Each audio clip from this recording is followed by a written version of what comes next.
आपण महाशिवरात्री निमित्ताने उपवासाचं, नेहमी पण उपवासाला लागतच नाही असं साबुदाण्याची फुलक्यासारखी धिरडी करणार आहोत, एकदम कमी तेलाचे. त्यासाठी बघा, रताळं मी किसून घेतलेलं आहे. रताळं असं मी उकडून ते खिसून घेतलेलं आहे. नंतर बटाटा पण तसाच, बटाटा पण मी खिसून घेतलेला आहे. आता ह्यामध्ये टाकायला आपल्याला हिरव्या मिरचीची भरड लागेल, तर आपण ती करून घेणार आहोत.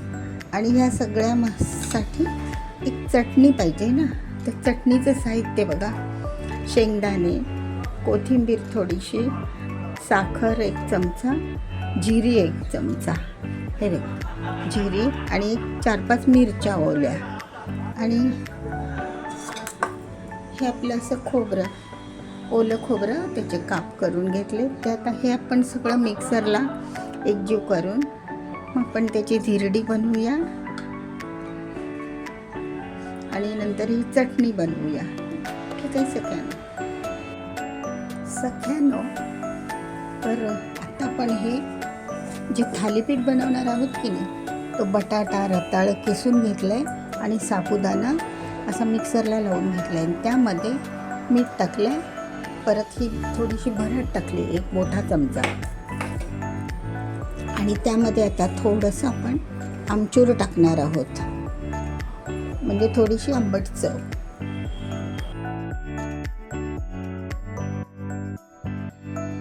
मैत्रिणींनो, ह्याच्यामध्ये ना अजिबात पाणी टाकायचं नाही. आमचूर पावडर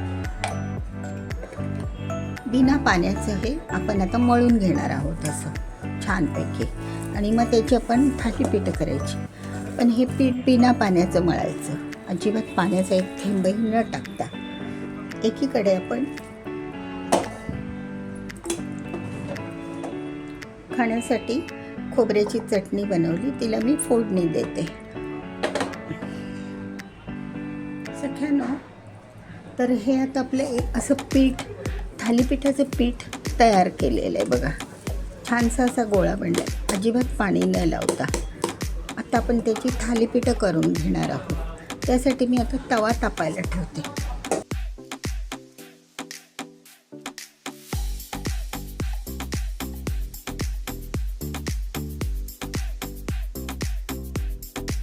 तूप लावा. आता आपण थालीपीठं थापून घेऊया.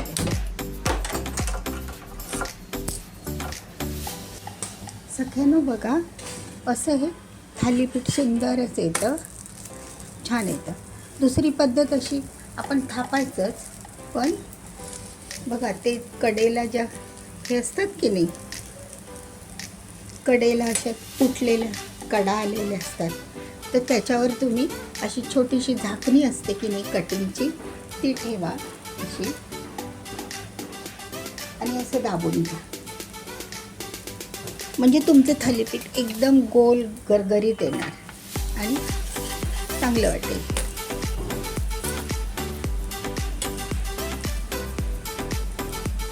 आणि ही अंदाजाशी काढून घ्यायची बघा, आलं की नाही गोल. आणि मग तीच पद्धत आपण तव्यावर टाकायची. बघा छान येतात, सुंदरच येतात ना थालीपीठं. हे मी न कापता केलेलं आहे, म्हणजे थाळी न वापरता. नंतर त्याला असे 2-4 होल पाडा, म्हणजे त्याच्यामध्ये तूप जाऊन भाजलं जातं छानपैकी क्रिस्पी.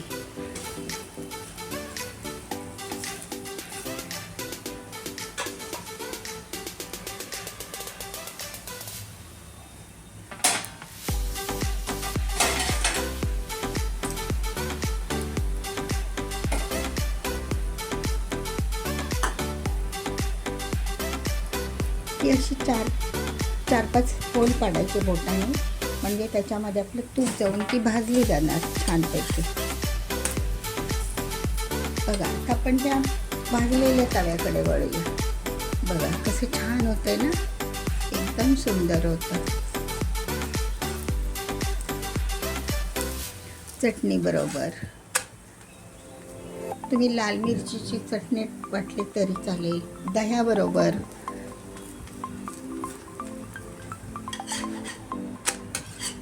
आणि एखाद्या अशा जाळीच्या भांड्यावर ते ठेवायचं, म्हणजे ती हवा पास होते. आणि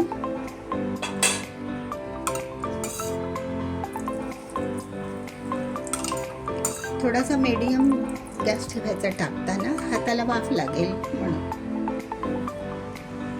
थोडंसं पाणी टाकायचं आणि अलगद उचलायचं.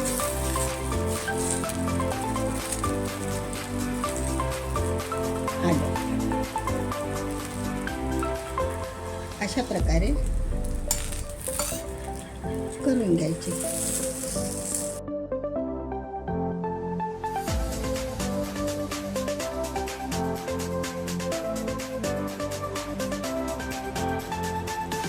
मैत्रिणींनो, तर हे असं आपलं ताट तयार आहे आज उपवासाचं, महाशिवरात्रीचं. बघा, दही आहे, खोबऱ्याची आणि शेंगदाण्याची चटणी, आणि ही आपली थालीपीठं खूप छान होतात बघा, एकदम सुकी सुकी अशी आणि कडक छान होतात, क्रिस्पी होतात.